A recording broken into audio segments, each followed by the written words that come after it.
Hola, ¿qué tal? ¿Cómo están? ¿Cómo está, gente? ¿Cómo están ustedes, damas y caballeros? Bienvenidos a este nuevo episodio de mi canal de YouTube. Yo soy Alex Ramírez Arballo y hoy es el día 8 de enero del año 2022. Sigue avanzando el tiempo, sigue avanzando con la natural rapidez que le caracteriza. Yo quiero invitarte para que te suscribas a este canal, para que me dejes ahí una nota, un comentario, para que compartas, en fin, para que te integres de manera activa a los trabajos de discusión cotidiana que traigo yo hasta aquí, que vengo a proponer. Siempre todos ellos en torno a la persona, a la condición de ser humanos conscientes y a nuestra capacidad de ser libres, de tomar, de hacer elecciones, de movernos en tal o cual dirección, de buscar, de intentar siempre, que yo creo que esa es una de las condiciones más nobles que tiene nuestra especie. Bueno, vamos al grano para no irme mucho por las ramas, si es que esto es posible, porque bueno, pues esa es mi condición, ¿no? La de ser un hablantín. Yo siempre digo, más en serio que en broma, que si me das un micrófono y le prendes ahí al aparato, yo puedo ponerme a hablar y puedo hablar fácilmente 6 horas sin tener nada preparado ni una nota delante de mí, lo cual no es el caso el día de hoy, porque aquí tengo unas notas que hice en la mañana. Pero antes de que entremos a ese asunto de las notas, quiero ir a mi canal de YouTube para comentar un comentario que me dejó ahí el bueno de John Titor 6100. Yo le llamo mi querido crononauta, porque si usted no lo sabe, John Titor es el nombre de un supuesto crononauta, es decir, un viajero en el tiempo. Y usted se preguntará, ¿pero de qué está hablando este hombre? Bueno, es una leyenda urbana propia de aquellos tiempos en los que Internet se abría paso. Si usted tiene mi edad o más o menos una edad aproximada, si usted pertenece a mi generación y le tocó ser muy joven cuando Internet iba despuntando, pues seguramente participó en foros de discusión, ¿se acuerdan? Y en estos chat rooms, entonces uno ahí conocía personajes bastante extravagantes. Entonces apareció este señor John Titor, que era un supuesto crononauta, que venía a advertir a la humanidad, que venía a recoger una pieza que se le había perdido, que necesitaba para reparar una máquina, no sé qué diablos. En fin, una leyenda urbana, pues, que fue muy popular. Por eso, pues, yo le llamo crononauta a este señor, o señora, que se llama John Titor 6100, que muy amablemente dedicó, pues, un tiempo valioso de su vida a comentar este video que yo publiqué el día de ayer. El video se llama Aceptar el presente, aceptar el presente, pero querer cambiarlo. Este título, pues, habla de mi lectura del mundo, ¿no? No soy ni determinista, ni tampoco creo que los seres humanos lo podamos todos como si fuéramos Superman. Entonces, aceptar aquello que no podemos cambiar y ponernos a trabajar para cambiar aquello que sí podemos cambiar. Yo siempre he dicho que hay que trabajar todos los días para modificar aquello que sí podemos cambiar, para que ese poquito que nosotros tenemos se convierta en un poquito más y ese poquito más sea nuestro nuevo punto de partida. Podamos volver a comenzar. Por cierto, el bueno de Omar Pérez 4275 me dijo ayer, corrida de relevos, no lo había pensado. Se hacía referencia a lo que yo hablaba ayer de la carrera de relevos. Sí, pues sí. Sí, esa es mi lectura del mundo, ¿no? Y esa es mi idea de la visión trascendente. Yo voy a compartir, yo voy a contribuir, yo voy a trabajar duro, yo voy a prepararme, yo voy a luchar en el tiempo que me corresponde estar en este mundo. Y voy a tratar de crear algo que yo le llamo el legado, dejar un legado para que otros puedan a partir de él seguir construyendo. Y esta especie de solidaridad intergeneracional es importantísima para que nuestro mundo vaya a un rumbo adecuado. Bueno, vamos ahora sí pues al comentario de John Titor, que lo dejó en ese mismo video y dice, hay un impulso dentro de cada uno de nosotros, una especie de programación que corre de forma automática. Estoy de acuerdo. aquello que pensamos de nosotros y de otros, la forma en que nos definimos, el personaje que cada uno interpreta. Yo le llamo a esto prejuicios, mi querido John Titor. Los prejuicios son ideas preconcebidas y no podemos evitarlas, ¿eh? El cerebro, nuestro cerebro funciona así. El pensamiento humano parte de la generalización. No podemos particularizarlo todo porque nos convertiríamos en gente incapaz de hablar o de pensar, ¿no? Tenemos que establecer grandes generalizaciones. El problema es quedarnos ahí. El problema es no comprobar si nuestros prejuicios son ciertos, falsos o parcialmente ciertos y parcialmente falsos, que es lo que comúnmente sucede. Entonces, estoy de acuerdo contigo, todos tenemos un programa instalado, ¿no? Que nos hace creer que somos de una manera, que nos hace juzgar la realidad que nos rodea y a nosotros mismos en ella, ¿no? Entonces nosotros decimos, todos los hombres son iguales, todas las mujeres son iguales, todos los chinos son así, todos los mexicanos son así, todos los de este equipo son así, todos generalizando siempre. O decimos, es que yo soy así. Yo siempre he sido malo para las matemáticas, ¿sabes? Y lo aceptamos como una verdad, ¿no? Absoluta. No la cuestionamos. No nos atrevemos a cuestionar ese dogma que nosotros hemos creado para nosotros mismos. Después continúa nuestro querido amigo John Titor, dice, usa una palabra muy interesante, ¿no? Dice el personaje. Y esto es interesante, la elección de esa palabra. El personaje, porque supone una máscara, ¿no? Que es el origen etimológico de la palabra. Entonces, si nosotros decidimos portar una máscara, somos lo que vamos a presentar a los demás. Lo interesante es quitarnos esa máscara para ver si hay algo debajo, porque a lo mejor solamente hay una máscara y nos paramos delante del espejo y ¡pum!, quitamos la máscara y solamente pues vemos ahí la invisibilidad. Quizás somos el hombre o la mujer invisible y no nos hemos dado cuenta. Dice John Titor, todo al final de cuentas es darse cuenta de que lo importante no es el personaje, sino darse cuenta de que uno es el actor. Bueno, ahí está. Entonces dice Titor, y yo estoy también de acuerdo con él, lo importante es quitarnos la máscara para darnos cuenta que debajo efectivamente hay alguien. Les voy a contar una cosa, un poco íntima. Es un poco larga. Si tienen prisa, pues luego la escuchan, ¿verdad? Yo padezco ansiedad.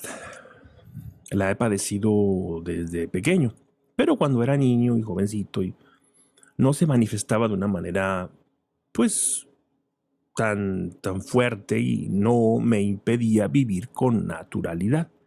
El caso es que siempre, ahora lo entiendo, siempre estuvo ahí y fue, pues,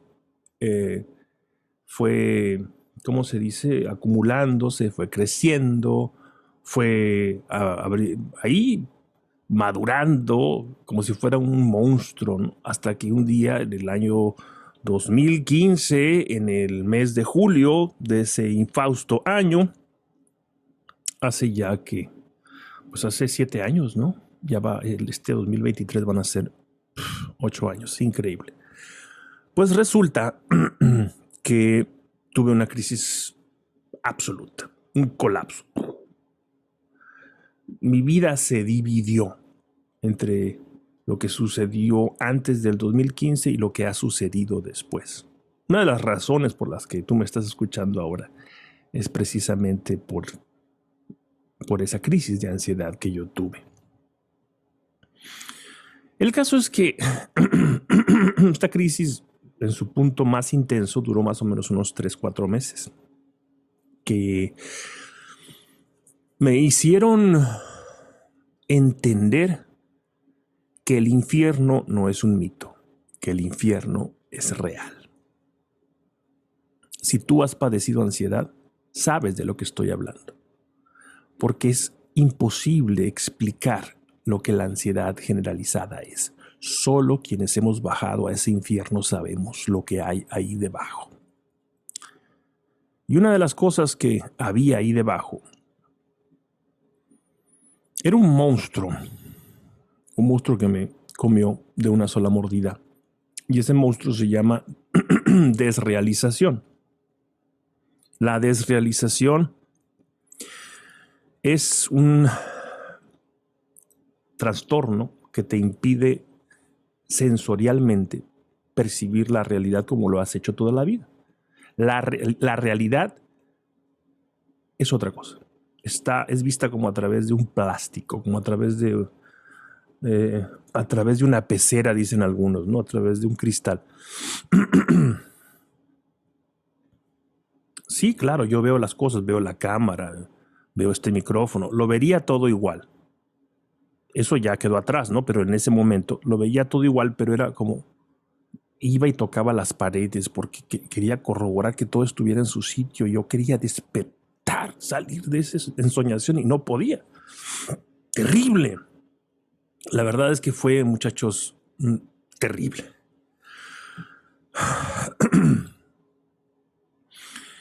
Aparejado a este trastorno viene un deterioro cognitivo mayúsculo. Es decir, yo no podía, por ejemplo, sabía cómo me llamaba, pero no sabía cuál era mi teléfono. No podía, por ejemplo, no podía recordar la tabla del 2. 2 por 1, 2, 2 por 2, 4, 2 por 3, 6, 2 por 4, 8. Eso no podía. 2 por 1, decía 2, 2 por 2, 4, usaba los dedos.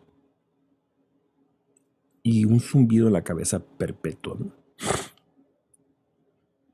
Entonces me di cuenta en ese momento que estaba enfrentando un gran problema. Y no dejé de trabajar, yo seguía yendo a trabajar. Imagínense lo que aquello era.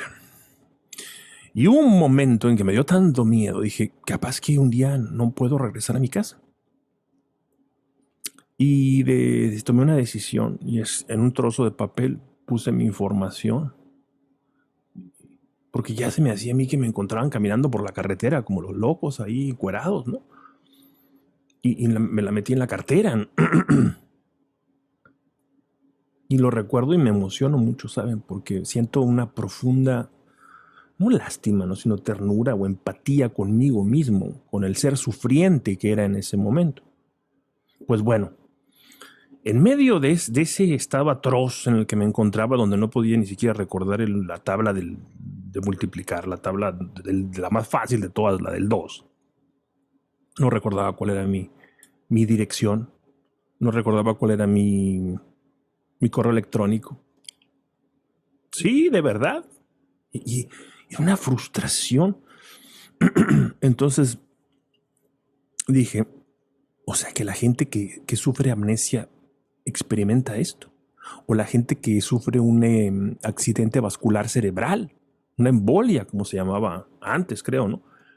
Padece esto, ¿no? Y es muy frustrante, ¿no?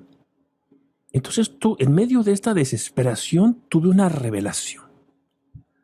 Dije, a ver, yo me estoy hablando ahora mismo, ¿sí?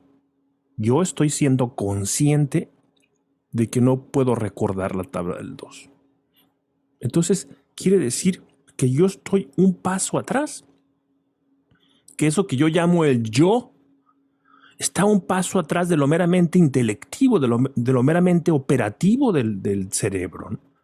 Entonces me di cuenta que esas capacidades para recordar la memoria o las habilidades intelectivas son herramientas, pero que por encima de ese nivel había alguien más que permanecía intacto, alguien o algo o eso que la enfermedad o que el trastorno de ansiedad no podía tocar. Y eso la logoterapia me lo enseñaría después, ¿no? La idea de que la dimensión no ética, la dimensión espiritual es invulnerable, no puede ser tocada por la enfermedad. Entonces, recuerdo esto ahora a la luz del comentario del compañero Titor. Más allá de la máscara, más allá del que viene aquí a hablar cosas todos los días, cosas humanas todos los días, en lengua española, y que tiene cierta edad, que es varón, que, en fin, que tiene cierta complexión física, que tiene unas barbas, que todo esto son accidentes, son atributos de la persona, de la persona histórica, concreta, que nació, vive y morirá. Pero más allá, y eso lo aprendí gracias a mi descenso al infierno, más allá estoy yo. Y ese yo, a mí, yo no soy un iluminado, no soy una persona con un místico, pues, ¿no?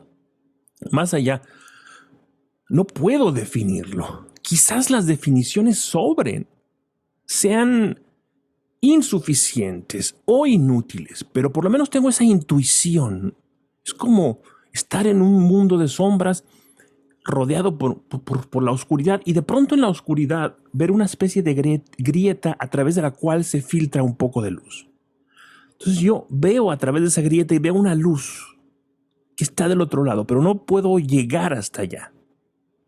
Estoy atrapado o estoy en este momento en el que soy y estoy en el mundo, estoy en un plano distinto y no hay manera de comunicarme. Quizás cuando me muera, ¿no? La gente que tiene creencias religiosas supone que hay una vida después, una vida ulterior, que nuestra historia no termina con nuestra muerte, sino que es el fin de una etapa y el comienzo de otra. Yo no sé si eso me gustaría a mí. A veces pienso que sí, a veces pienso que no. A veces pienso que me gustaría morir para siempre. Pero luego me imagino que voy a extrañar muchas cosas, ¿no? Entonces me gustaría que sí, efectivamente hubiera algo ulterior con la condición de que se pareciera a lo que he vivido aquí en esta tierra.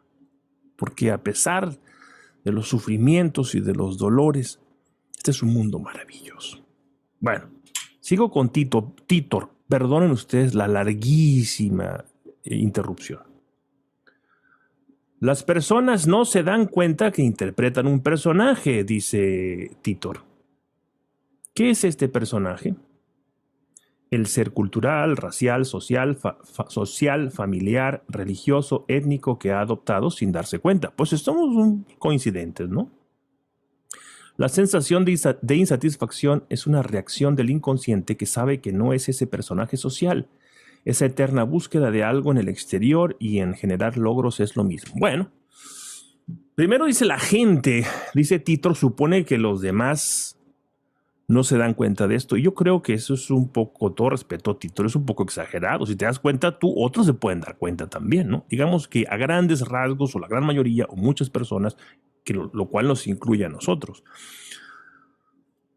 Ahora bien, lo que él dice me parece que está muy, muy bien tirado, ¿no? Esta idea de que la insatisfacción proviene de el deseo de alcanzar la otra orilla o de atravesar, como decía yo, ese muro de sombra para entrar a la luz, de la cual solamente veo un atisbo, una rayita en el muro de sombras, ¿no? En esa grieta que se abre.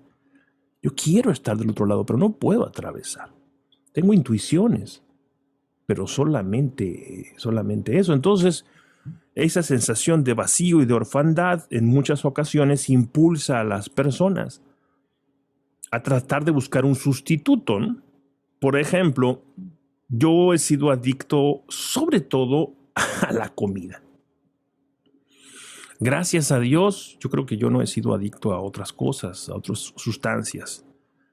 Ahora, la comida es tan letal como cualquier otra droga, ¿eh? Hay gente que se puede morir. De hecho, se ocurre todos los días, ¿no? Con unos niveles ahí de colesterol tremendos, lo cual genera no solamente muerte, sino lesiones. Esto es serio.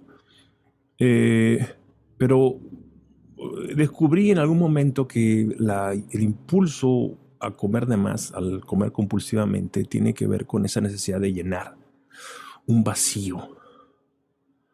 O tratar de, en mi caso, calmar la ansiedad. Yo no soy un experto en la materia, pero creo que hay un vínculo muy grande entre la ansiedad y el exceso en la comida y la bebida. Es una especie de anestesia, ¿no? Comer un chocolatito, algo, es un ansiolítico. Aquí fácil, Está al alcance de la mano. Más fácil que ir a comprarte un whisky, por ejemplo, ¿no? Más fácil comerte un taquito, ¿no? Y luego otro, luego otro, y luego otro. Y ese es el problema, no comerse el taquito, pues.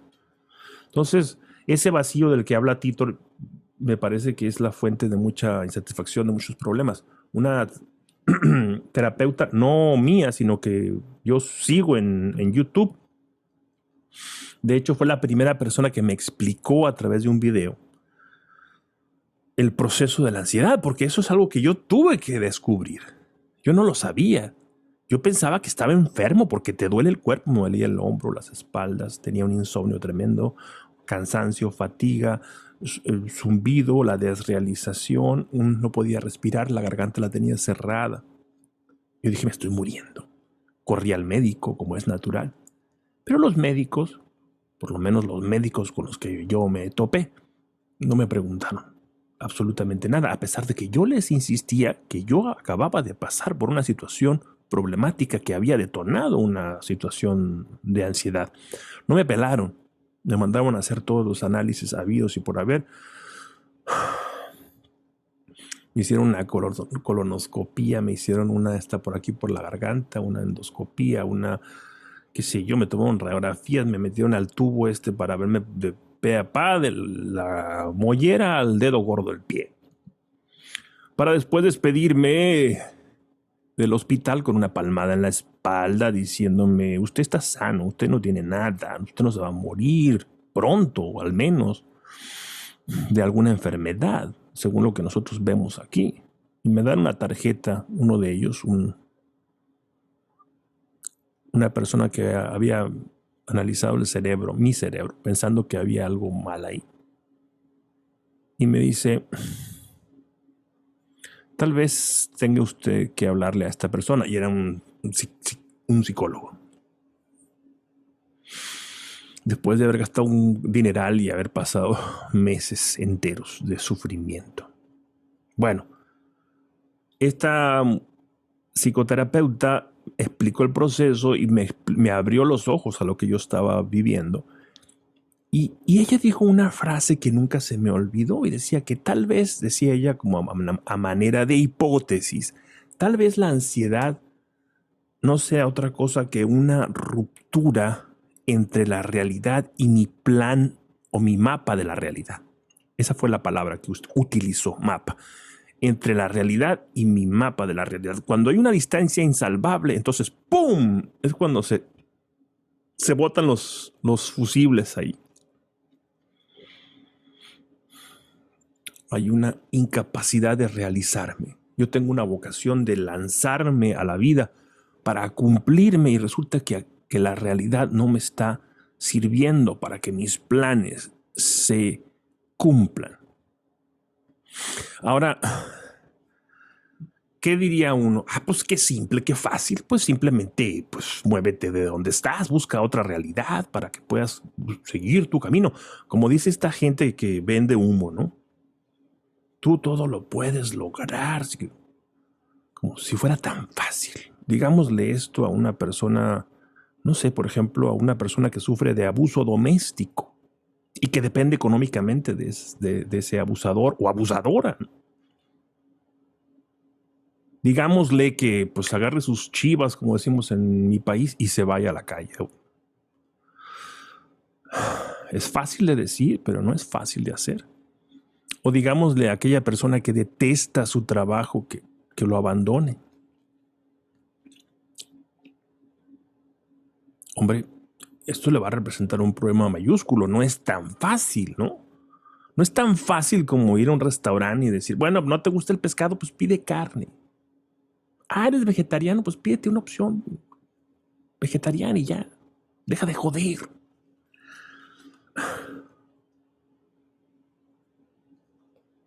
Yo no creo que sea tan fácil. Yo creo que la ansiedad es un mal sistémico del que no se sale de la noche a la mañana y que supone o que debería suponer un proceso de peregrinaje o de peregrinación interior. de conocimiento profundo de nosotros mismos, de reconstrucción personal, de ir ahí limpiando, así como sucede en las ciudades después de un terremoto o de alguna tragedia de estas naturales, ¿no? Algún fenómeno natural, un tornado, una inundación. Queda un desastre, ruinas, muerte, destrucción. Y es necesario entonces ponernos a limpiarlo todo, con cuidado, con mucho cuidado. Limpiarlo bien, despacio.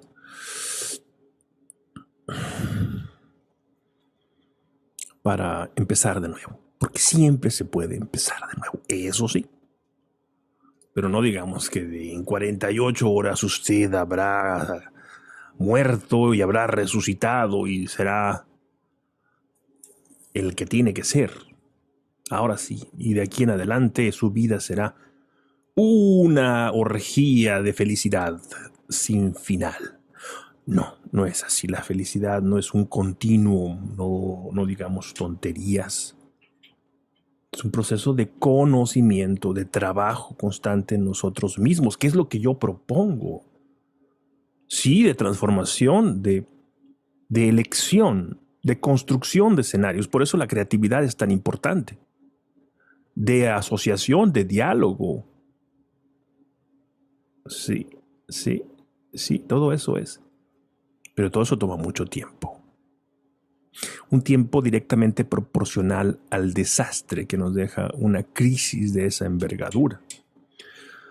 A ver si mi querido John Titor estará de acuerdo conmigo. Después dice, para poder hacer un cambio profundo en nuestras vidas tenemos que ser conscientes.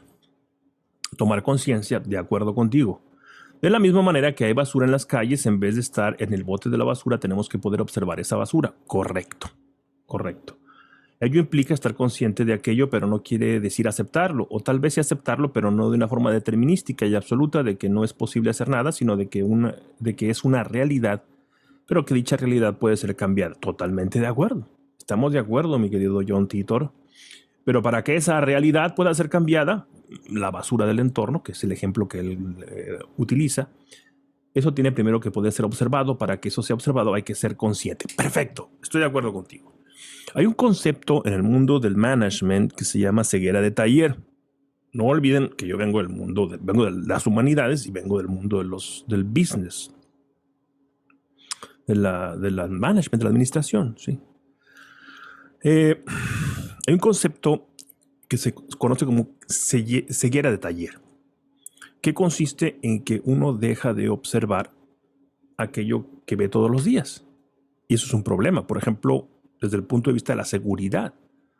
Una actividad repetitiva, una máquina, por ejemplo, que está doblando tubos y tú estás ahí como un obrero, hay que cambiar los shifts, ¿no? ¿Cómo se llaman? Los turnos.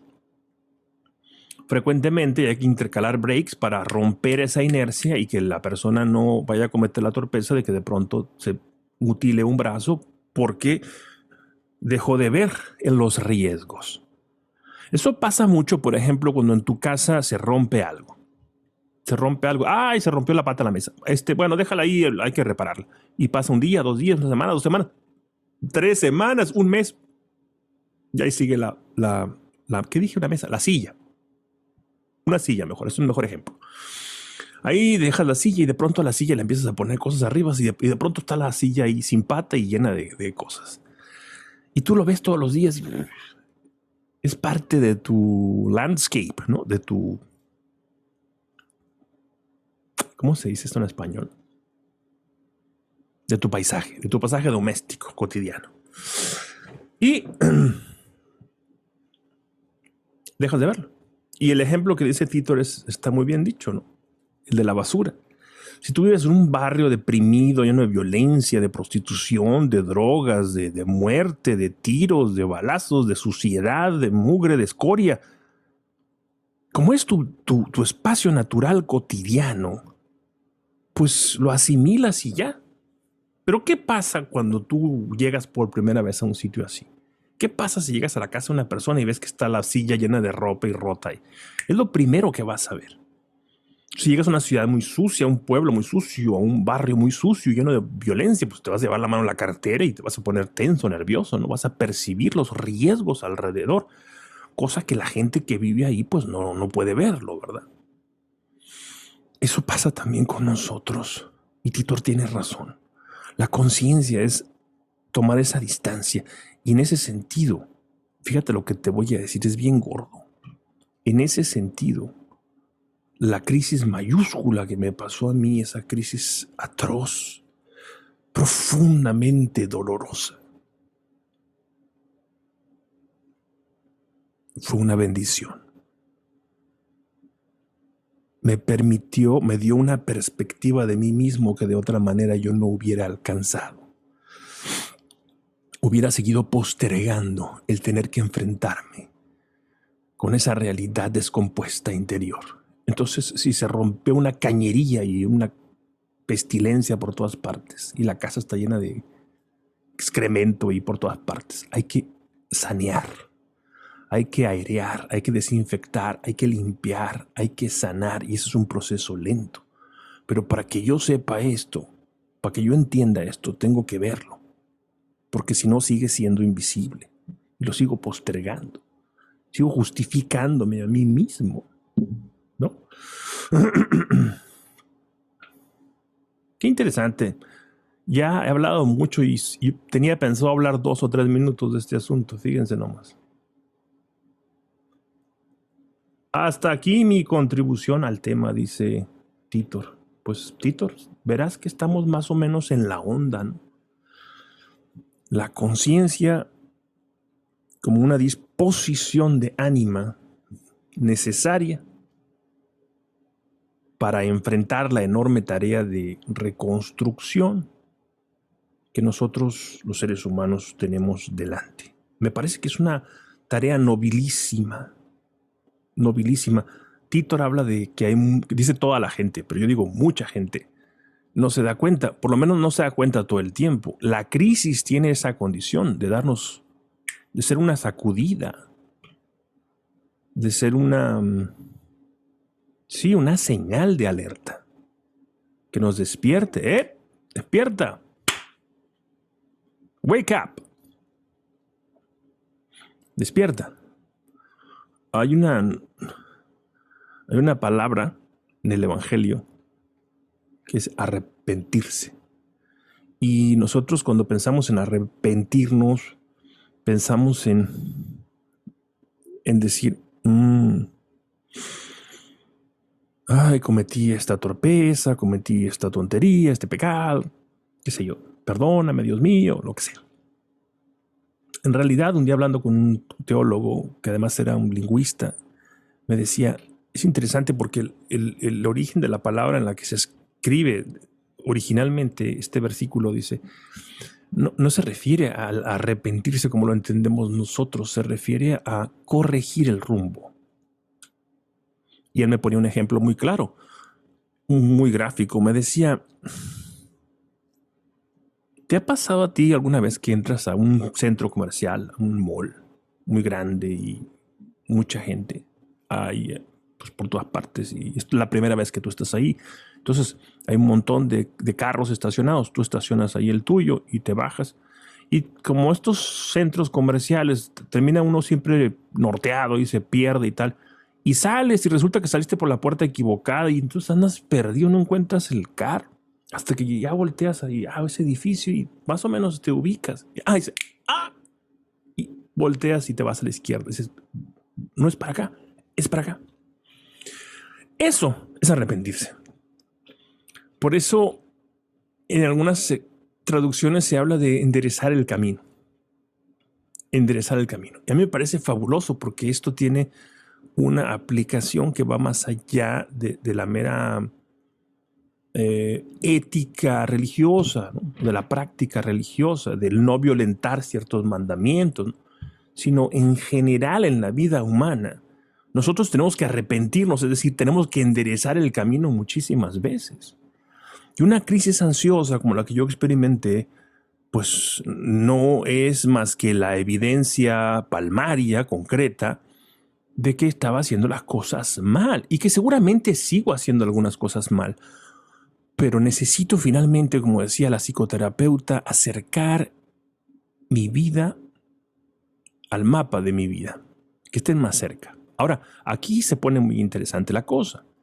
¿Qué hacemos nosotros? Vamos a suponer que yo quiero que mi vida sea esto. Y lo que vivo diariamente, la realidad, no responde a mis deseos. Entonces, ¿qué hago ahí? ¿Renuncio a mis deseos o cambio de vida? Esa es la pregunta del millón. Es decir, por ejemplo, no, yo quiero ser, qué sé yo, un gran artista y no lo estoy consiguiendo. Entonces renuncio y digo, bueno, pues ni modo. Los sueños no siempre se cumplen. A lo mejor ahora lo que necesito es, no sé, poner un negocito ahí afuera de mi casa y cuidar mis plantas y mis gatos. Es una opción. O la otra es decir, bueno, mi estrategia no está funcionando. Tal vez tengo que hacer estas otras cosas. Tal vez tengo que ajustar la maquinaria. Mi mente, mi mindset del management, del mundo del business, me dice que tengo que hacer esto. Que tengo que buscar cómo cambiar la realidad. Cómo cambiar las circunstancias, que son como las piezas, ¿no? Es como, estás viendo un partido de fútbol, si a ti te gusta el fútbol, ¿no? Entonces ves ahí que tu equipo, el equipo que tú le vas, ¿no?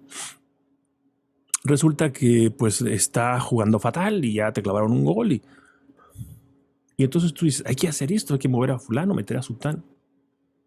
Luego hay directores técnicos que son muy pasivos, que están ahí con las manos en la bolsa viendo cómo su equipo se está desmoronando. Pero hay quienes buscan intervenir en la realidad, buscan encontrar cuál es la causa de ese problema para solucionarlo. Tengo un amigo que es ingeniero que un día me dijo, tu problema, Alejandro, es que tú todo lo ves como una fatalidad porque eres artista, me dijo. Pero yo, que soy ingeniero, lo veo como un problema. La fatalidad se asume sin más. Los problemas se solucionan. Nunca se me va a olvidar esto. Entonces, aquí voy a yo proponer algo para terminar este largo video. Frente a la vida, es decir, nosotros estamos de pie frente al mundo. La conciencia ocurre en varios niveles, ¿no? La conciencia sensorial o sensual es la más inmediata. Saber que, por ejemplo, está entrando el sol por la hora del día en la que estoy grabando y veo aquí las luces del pequeño estudio que tengo aquí en mi casa. Veo esa cámara, veo este micrófono. Lo inmediato, lo que percibo con mis sentidos, eso es un nivel de conciencia. Pero hay algo más. Además, yo puedo visualizar, qué sé yo, lo que yo puedo hacer, ¿verdad? Cuando me pongo a escribir, yo puedo de una manera consciente decir voy a hablar sobre X o Y y tomar unas pequeñas notas o leer algún artículo que me ayude a clarificar más o menos mis ideas para poder expresarme aquí con mayor claridad y con mayor eficiencia. Es otro nivel de conciencias y vamos subiendo, ¿no? Hasta que llegamos a un nivel de conciencia total que sería el de la búsqueda de la unidad mía con todo lo que me rodea. Ya esto sucede en un plano místico. Estamos de pie frente al mundo. Esa es nuestra condición. Somos intérpretes de la realidad. Estamos aquí para entender, buscamos entender. Están nuestros genes. Somos seres verbales. Somos animales, sí. Pero somos algo más. Somos animales espirituales. Yo puedo ser responsable si lo quiero. Si lo quiero. Y eso es interesantísimo. La noción de responsabilidad, que es una noción de la que yo hablo siempre, ¿no? Por mi formación logoterapéutica. Habilidad de responder. La vida es una eterna pregunta. Nosotros respondemos a ella. A mí me parece que esa definición de la responsabilidad, que es etimológicamente correcta, además, es la mejor de todas. ¿Vamos a responder a la realidad? ¿Vas a responderle tú a la realidad o te vas a meter debajo de la cama? Tradicionalmente la gente cuando piensa en responsabilidad piensa en culpabilidad. ¿Quién es el responsable? A ver, cuando eras chiquillo, ¿no?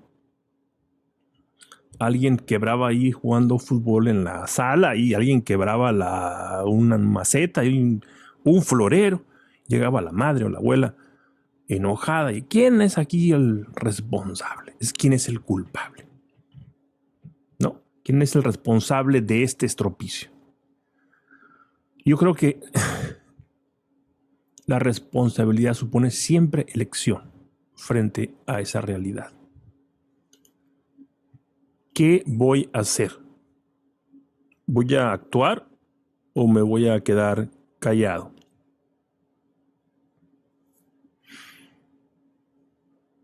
Mucho para desempaquetar el día de hoy, ¿no? No conoceré la paz si no consigo ser el que quiero. Por lo menos si no empiezo a caminar en esa dirección. Eso es evidente. Yo elijo ser responsable de ciertas cosas. Yo elijo ser responsable. Yo elijo ser responsable de mi palabra y de mi imagen. Yo elijo decir frente a ti hoy, esta boca es mía. Yo creo, pienso y siento todo lo que estoy diciendo aquí. Y me abro así. ¿Has visto las vacas como las abren en canal a las pobres en las carnicerías? Pues haz de cuenta. Y puedes ver a través de mí. Y puedes ver mis fallos, mis contradicciones, mis luces también. Bueno, finalmente quiero dejarte esta pequeña reflexión frente a la elección. Yo he hablado aquí de la elección, elegirse responsables, ¿no?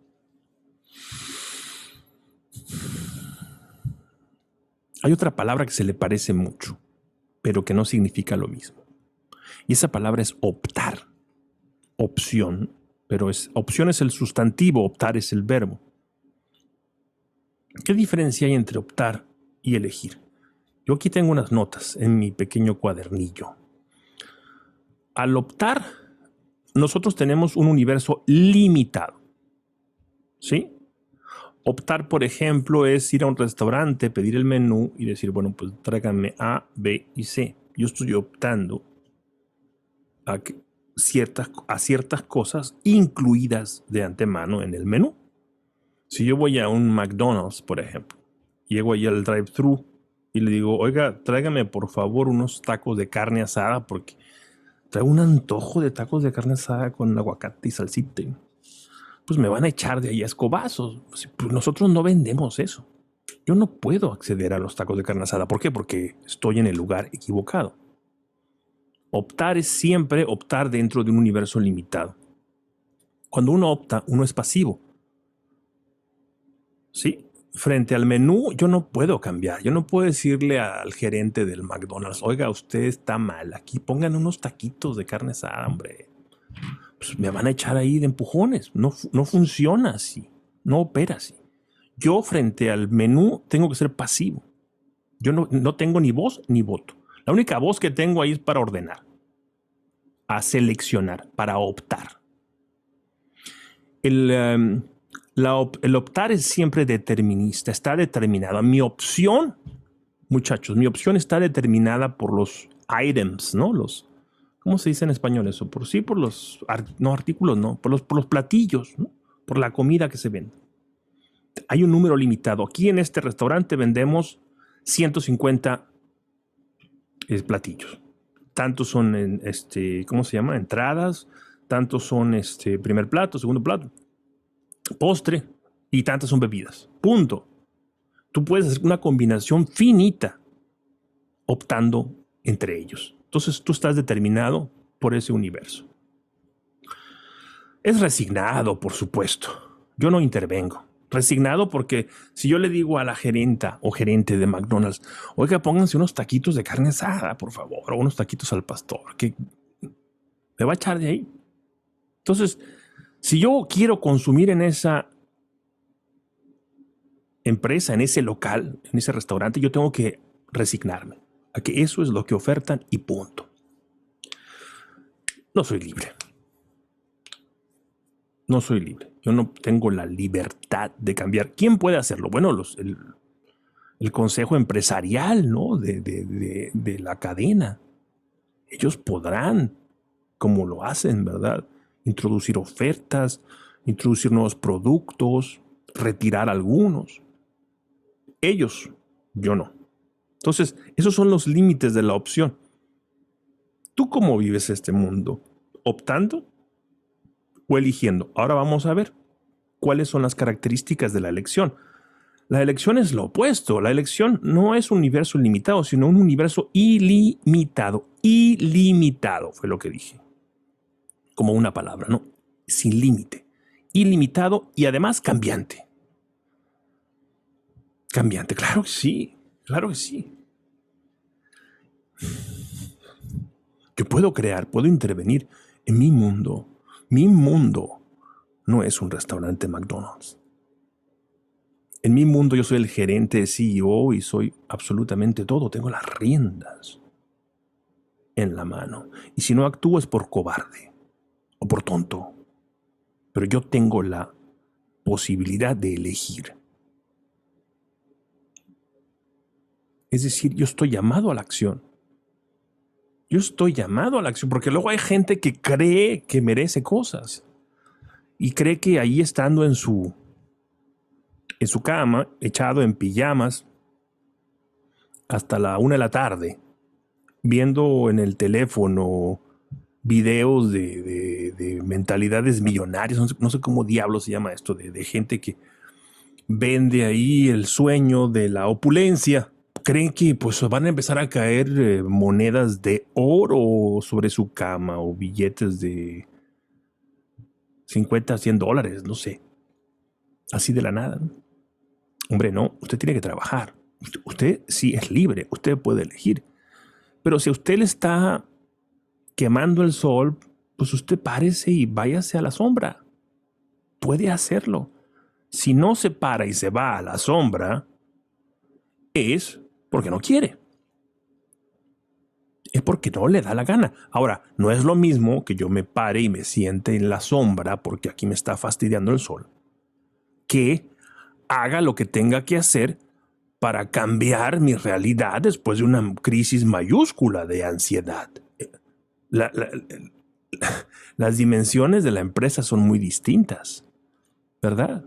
No es lo mismo freír un par de huevos que hacer, qué sé yo, un lechón asado ahí que te lleva todo el día, pues, y conocimiento de lo que haces. El elegir supone proacción, o sea, es lo contrario de lo determinista. Tú tienes que ser proactivo y tienes que estar predispuesto al descubrimiento. Eso es elegir. Ser proactivo. Dar un paso adelante, decir, esta boca es mía, yo estoy viviendo, yo estoy jugando mis cartas. Chueco derecho, estas son las mías, estas son mis circunstancias. Hay cosas que no puedo cambiar, hay cosas que no pedí a mis padres, no pedí nacer en tal lugar, en tal época de la historia, no pedí nacer en tal país. Un montón de cosas que no pediste. Muchas. Pero eso no significa que estés determinado. Estás condicionado por tu realidad. Sí, condicionado. Pero determinado no. Tú puedes avanzar. Tú puedes mover. Acuérdate el ejemplo de la carrera de relevos. No, aquí te va mi relevo. Luchar la jornada que te toca. Tu honorabilidad está en juego, pero tu honorabilidad no depende de que te conviertas en el rey del mundo. Porque eso es infantil, eso es adolescente. Tu honorabilidad depende de que seas consciente de tus circunstancias y que actúes en consecuencia, haciendo la parte que te corresponde. Así lo creo yo. Por eso hablo de proactividad. Además, esto supone, a diferencia de la opción, que es siempre resignación, donde no puedo intervenir, el elegir supone ser creativo. Yo estoy llamado a la creatividad. Es decir, a ser creador, creativo, creador de que del universo entero. Yo elijo el universo en el que voy a vivir. Y yo voy a dar un paso con valor. No es fácil. Como decíamos en mis tiempos, ¿no? Te da futi, te da miedo. Yuyu. Claro que sí. Pero por eso hay que jugar en equipo. Una persona que padece ansiedad es una persona que se encierra, se cansa y se acuesta en la cama. Y se tapa. Y está ahí como si fuera un feto en el útero. Quiere volver al útero. Le molesta la realidad, le parece muy agresiva. Es un proceso de descompresión, desaceleración, me dijo la terapeuta. Hay que... Es como cuando los automóviles, los coches se sobrecalientan, ¿no? Yo nací en el desierto y me tocaba ver ahí pickups, ¿no? Unas trocas ahí con la cajuela ahí, ¿cómo se llama esto? El cofre levantado, echando humo. La gente echándole ahí con el sombrero, ¿no? Está sobrecalentado. El ser se sobrecalienta, esa es la ansiedad. Hay que descomprimir. Pero después hay que echarse a andar otra vez por nuevos caminos. Mira, yo creo que cuando una persona elige andar por nuevos derroteros, por nuevos caminos, empieza entonces, sobre todo después de una crisis mayúscula, empieza a descubrir placeres y saberes que desconocía. Entonces la vida empieza a adquirir un nuevo color y sabor. Y uno empieza a enamorarse nuevamente, efectivamente, del mundo que nos rodea. Y nos damos cuenta de que éramos como ese elefante asustado por un ratón. Ese elefante que está amarrado con una soga a una silla de plástico. Porque el pobre piensa que como está la soga ahí, pues entonces no puede cambiarlo, no puede hacer nada. Eso se llama indefensión aprendida y es una característica propia del ser humano. Tomar conciencia, como decía el bueno de Titor, y como he intentado aquí decirlo yo, supone decir, bueno, ahora va la mía. Bueno, ya me clavaron 2-3 goles, pero el partido no se ha acabado. Y si se ha acabado, siempre hay un partido de vuelta, chicos. Siempre hay un partido siguiente, una forma en la que yo puedo reconstituirme, reconfigurarme. Yo no me voy a vencer.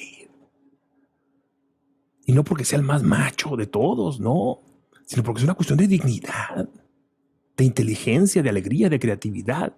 Está en mis genes, soy un Homo sapiens sapiens, mi destino es caminar, crear, construir, decir cosas.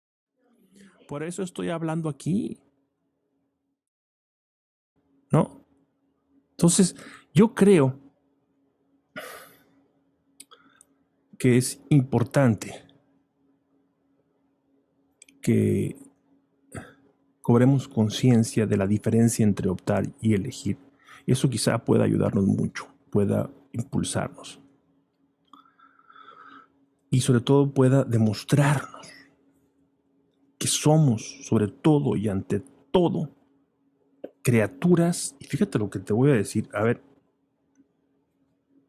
te lo voy a decir a los ojos. Somos, sobre todo y ante todo, y a despecho de lo que te haya dicho cualquiera, de lo que te haya dicho tus propios padres, incluso tus amigos.